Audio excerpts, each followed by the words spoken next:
Hey everyone, it's Eric and I'm back here again today with another video on the ART Tube MP Studio V3 microphone preamplifier. So I've already done a couple of videos on this already. One was an unboxing video where we took this box apart and had a look at what's inside. Another one was about the power supply and a switch that I got for the power. And then a third one was about some weird buzzing problem. So just an update on those videos. I have had some time to try this thing out and run it through its paces and see what works for me.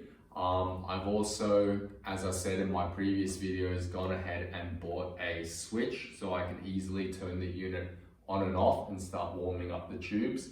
And also last time I had discovered this problem where the AC power adapter would make this weird humming or buzzing noise. So just an update on that one.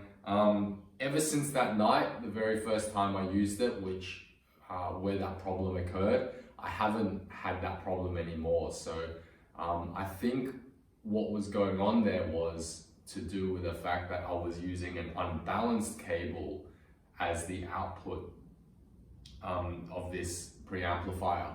And I hadn't had time to buy a balanced cable at that time, and I was just really eager to try this thing out and see what it could do.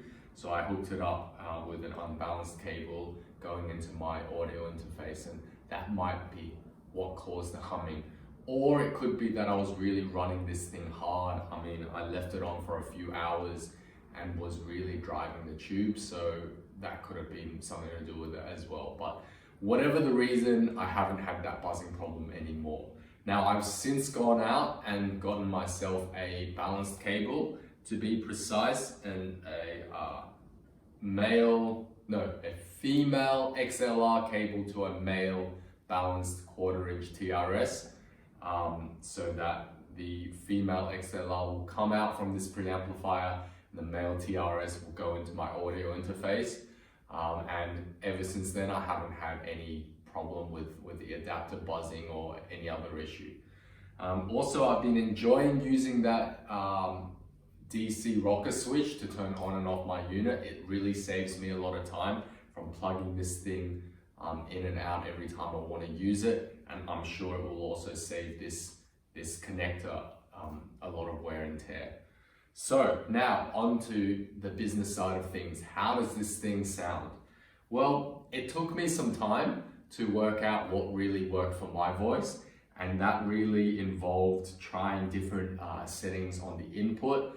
And I also had issues at the start with setting my levels coming out of this device. So I found that it was always clipping quite easily on the preamplifier, but not clipping at any other stage in the signal path. So I would often see this red light flash up and the VU meter go way up in the reds here. I don't know if you can see, I'll show you in a second. But the other devices, like my audio interface, wasn't clipping, the signal was green. And in my DAW, which is Pro Tools 11, it wasn't clipping either. So I had to really find that niche sort of signal level that kept this thing from clipping, but also was strong enough for my DAW to receive it and for me to hear myself while monitoring, for example, while tracking vocals. So one thing that I really had to learn to do was to fiddle around with the input settings and the output settings of this device. Now that took a little bit of sacrifice or compromise on the part of me wanting to have a certain amount of saturation or tube distortion, but also not wanting to drive this thing so hard that it would clip in the red. Because while I found that while I was testing this thing, if it was clipping, it was very noticeable in the recording. Even though in the DAW or in the in the signal path after this, it wouldn't have clipped, you can still hear that it had clipped in this preamplifier and it wasn't a pleasant sound. So eventually I found that the signal that's right for me is when the +20 dB gain button is depressed. and I have this input all the way to the left and the output all the way to the right to make sure that the signal going out of this is a decent level, but also not so strong driving the tube. And what that did was it gave my voice a little bit of that warmth, a little bit of that grit, some harmonic saturation to thicken it, but it kept this thing from clipping, and also outputted a decent strength signal to my signal chain thereafter. I mean, to my interface and then to my DAW thereafter. Another thing I learned while testing this thing was really you've got to try out the different voicing presets for yourself to see which one works. You should, for the most part, ignore these labels here. I'll just show you right now.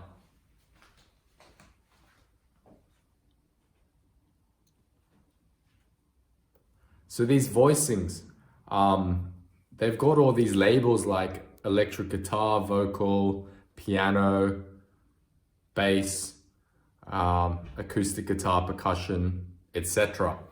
But you should, for the most part, ignore these labels because they're quite arbitrary, and they don't mean that you can or should only record those sources for these presets.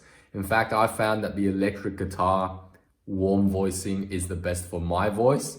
I found that it really, for me, it boosts the high mids and the highs, and gives a decent amount of saturation. Whereas I was trying this with the warm vocal, and I found that it didn't really give me the amount of saturation I wanted unless I drove this input further and further up, which would then cause this preamplifier to clip. Furthermore, it was adding a lot of low mids and really making my sound quite muddy. But I can see in some applications where I would use this preset, but only if I drove it really, really hard and intentionally clipped this preamplifier for a particular creative effect. I found that for me, using the electric guitar preset on my voice worked the best. But you've got to try that out yourself, and it doesn't depend on the source that you're recording. You could be recording a acoustic violin. Still, experiment with all these presets and see which one works for your source material and which one to your ears sounds the best, and then you'll find, the right fit.